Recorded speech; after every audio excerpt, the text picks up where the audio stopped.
ದೇಶದಾದ್ಯಂತ ಇಂದು 78ನೇ ವರ್ಷದ ಸ್ವಾತಂತ್ರ್ಯ ದಿನಾಚರಣೆಯನ್ನು ಅತ್ಯಂತ ಸಂಭ್ರಮದಿಂದ ಆಚರಿಸಲಾಯಿತು.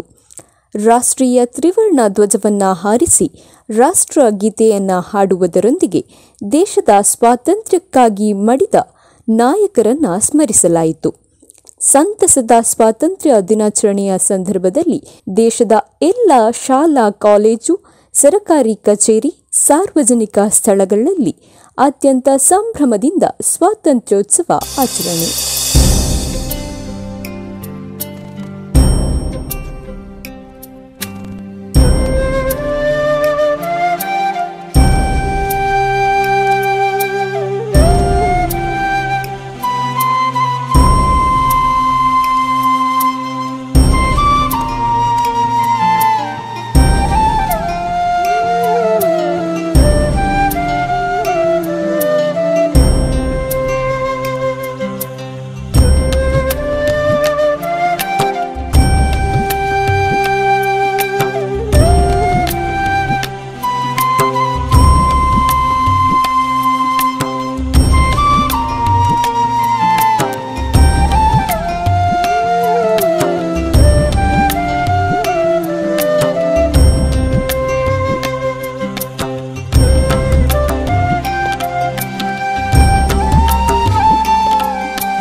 ಧ್ವಜಾರೋಹಣ ಕಾರ್ಯಕ್ರಮವನ್ನು ಈಗ ತಾನೇ ನಮ್ಮ ನಿವೃತ್ತ ಯೋಧರು ಮಾಡಲಿಕ್ಕಿದ್ದಾರೆ.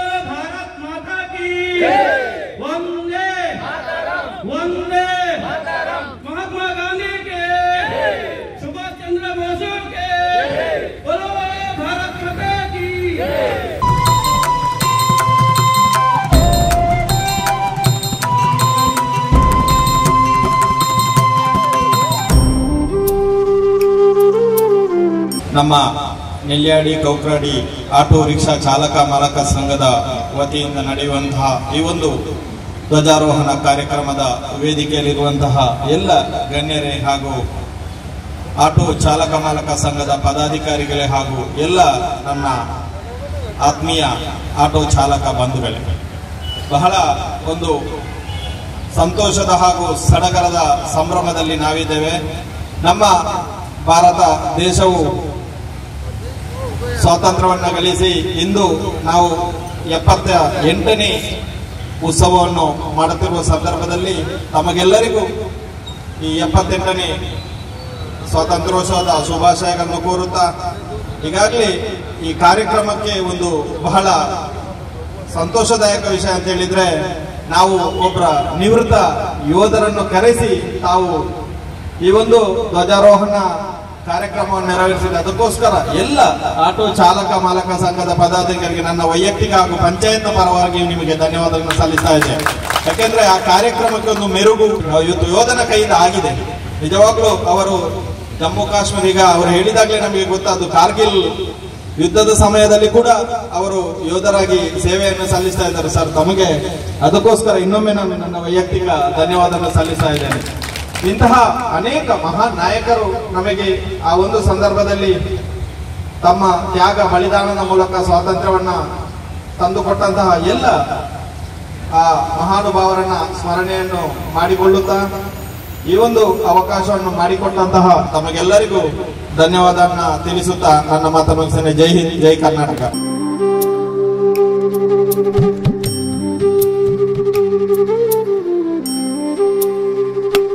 ಈ ಸ್ವಾತಂತ್ರ್ಯ ಸಿಗಲಿಕ್ಕೆ ಕಾರಣ ನಮ್ಮ ಹಿರಿಯರಾದಂತಹ ಮಹಾನ್ ವ್ಯಕ್ತಿಗಳಾದಂತಹ ಮಹಾತ್ಮ ಗಾಂಧಿ, ಜವಾಹರ್ಲಾಲ್ ನೆಹರು, ಲಾಲ್ ಬಹದ್ದೂರ್ ಶಾಸ್ತ್ರಿ ಇತರ ಅನೇಕ ಗಣ್ಯರು ನಮ್ಮ ದೇಶಕ್ಕಾಗಿ ಹೋರಾಡಿದರು. ಅವರನ್ನು ಯಾವತ್ತೂ ನಾವು ಸ್ಮರಿಸಲೇಬೇಕು. ಜಾತಿ ಧರ್ಮ ಭೇದವಿಲ್ಲದೆ ಎಲ್ಲರೂ ನಮ್ಮ ದೇಶಕ್ಕಾಗಿ ಹೋರಾಡಿದರು. ಇಂತಹ ಸ್ವಾತಂತ್ರ್ಯವನ್ನು ತಂದುಕೊಟ್ಟಂತಹ ಮಹಾನ್ ವ್ಯಕ್ತಿಗಳನ್ನು ಮುಂದಿನ ಪೀಳಿಗೆಗೆ ಯಾವತ್ತೂ ಅದನ್ನು ಮರೆಯಬಾರದಂತ ನಾವು ಅದನ್ನು ಉಳಿಸಿಕೊಳ್ಳುವ ಜವಾಬ್ದಾರಿ ನಮ್ಮದಾಗಿದೆ. ಇವತ್ತಿನ ವಿಶೇಷ ಕಾರ್ಯಕ್ರಮ ಎಂದರೆ ದೆಹಲಿಯ ಕೆಂಪುಕೋಟೆಯಲ್ಲಿ ಗೌರವಾನ್ವಿತವಾದಂತಹ ಪ್ರಧಾನಮಂತ್ರಿಗಳು ಧ್ವಜವನ್ನು ಹಾರಿಸಿ ದೇಶವನ್ನು ಉದ್ದೇಶಿಸಿ ಮಾತನಾಡುತ್ತಾರೆ. ದೇಶದ ಪ್ರಗತಿ ಯಾವ ರೀತಿ ನಡೀತಾ ಉಂಟು, ಮುಂದೆ ಯಾವ ರೀತಿ ನಾವು ನಡೆದುಕೊಳ್ಳಬೇಕಂತ ಇಂತಹ ಈ ಸ್ವಾತಂತ್ರ್ಯವನ್ನು ಕೊಟ್ಟಂತಹ ನಮ್ಮ ಹಿರಿಯರಿಂದ ಇದೇ ಥರ ನಾವು ಮುಂದೆಯೂ ಸ್ವಾತಂತ್ರ್ಯವನ್ನು ಉಳಿಸೋಣ. ನಮ್ಮ ಮುಂದಿನ ಪೀಳಿಗೆಗೆ ನಮ್ಮ ಸ್ವಾತಂತ್ರ್ಯವನ್ನು ಇಲ್ಲದಾಗೆ ಮಾಡುವುದು ಬೇಡವೆಂದು ಹೇಳುತ್ತಾ ನನ್ನ 2 ಮಾತನ್ನು ಕೊನೆಗೊಳಿಸುತ್ತೇನೆ.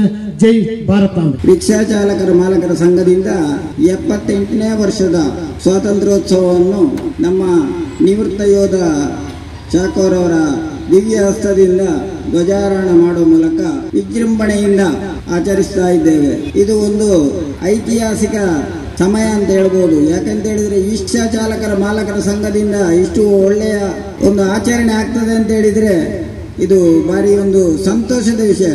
ವಿದ್ಯಾಸಂಸ್ಥೆಗಳನ್ನು ಬಿಟ್ಟರೆ ಹೊರತಾಗಿ ಇಷ್ಟೊಂದು ವಿಜೃಂಭಣೆಯಿಂದ ಆಚರಣೆ ಮಾಡುವುದು ನಮಗೆ ಕಾಣ್ತಾ ಇಲ್ಲ. ನೆಲ್ಯಾಡಿ ಪರಿಸರದಲ್ಲಿ ಎಲ್ಲರೂ ದೇಶಕ್ಕಾಗಿ ಸೇವೆ ಮಾಡಿದ ಜನಗಳು ಜಾಸ್ತಿ ಇದ್ದಾರೆ ಅಂತ ಹೇಳುವಂತಹ ಭಾವನೆ ಇದರಲ್ಲಿ ಅರ್ಥ ಆಗ್ತದೆ. ಎಲ್ಲ ಕಡೆಯಲ್ಲಿ ಯೋಧರು ಇದ್ದಾರೆ. ಈ ದೇಶದ ಯೋಧರನ್ನು ನಾವು ಗುರುತಿಸುವ ನಿಟ್ಟಿನಲ್ಲಿ ಇವತ್ತು ನಾವು ಸನ್ಮಾನವನ್ನು ಮಾಡಿದ್ದೇವೆ. ಸನ್ಮಾನ ಮಾಡುವ ಉದ್ದೇಶ ಏನು ಅಂತ ಹೇಳಿದ್ರೆ ಅವರ ರೀತಿಯಲ್ಲಿ ನಾವು ಅದನ್ನು ಜೀವನದಲ್ಲಿ ಅಳವಡಿಸಿಕೊಳ್ಬೇಕು. ಈ ಸ್ವಾತಂತ್ರ್ಯ ಸಿಕ್ಕಿದಾಗ ನಮಗೆ ಯಾರೆಲ್ಲ ಕಷ್ಟ ಬಂದು ಸ್ವಾತಂತ್ರ್ಯವನ್ನು ಒದಗಿಸಿಕೊಟ್ಟಿದ್ದಾರೆ, ತರಿಸಿಕೊಟ್ಟಿದ್ದಾರೆ, ಅದನ್ನು ನಾವು ಇನ್ನು ಮುಂದೆ ಉಳಿಸಿಕೊಂಡು ಅವರ ವ್ಯಕ್ತಿತ್ವವನ್ನು ಅಲ್ಲದೆ ಅವರ ಗುಣಗಳನ್ನು ನಮ್ಮ ಜೀವನದಲ್ಲಿ ರೂಪಿಸಿಕೊಂಡು ನಮ್ಮ ಈ ಭಾರತಾಂಬೆಯ ನೆಲದಲ್ಲಿ ಅದನ್ನು ಅಳವಡಿಸಿಕೊಳ್ಬೇಕು. ಬಹಳ ಉತ್ಸಾಹದಿಂದ 79ನೇ ವರ್ಷದ ನಮ್ಮ ಸ್ವಾತಂತ್ರ್ಯೋತ್ಸವವನ್ನು ಆಚರಿಸುವಂತಾಗಲಿ. ನಮಗೆ ಒಂದು ಹಬ್ಬ ಅಂತ ಹೇಳಿದ್ರೆ ನೆಲ್ಯಾಡಿಯಲ್ಲಿ ಎಲ್ಲರಿಗೂ ಹಬ್ಬ ಇದೆ.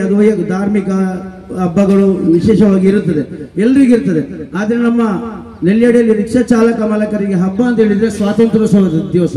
ನಮ್ಮ ನೆಲ್ಯಾಡಿಯಲ್ಲಿ ಚಾಲಕರು ಮಾಡಬೇಕಾದ ದೃಷ್ಟಿ ನಮ್ಮ ನೆಲ್ಯಾಡಿ ಆಸುಪಾಸಿನ ಗ್ರಾಮಗಳನ್ನು ನಾವು ಚೆನ್ನಾಗಿ ಇಟ್ಟುಕೊಳ್ಬೇಕು, ನಮ್ಮ ನೆಲ್ಯಾಡಿಯನ್ನು ಚೆನ್ನಾಗಿ ಇಟ್ಕೊಳ್ಬೇಕು. ಮಗನೊಮ್ಮೆ ಎಲ್ಲಿಗೆ ನಾನು ಧನ್ಯವಾದಗಳನ್ನು ಬಯಸ್ತೇನೆ.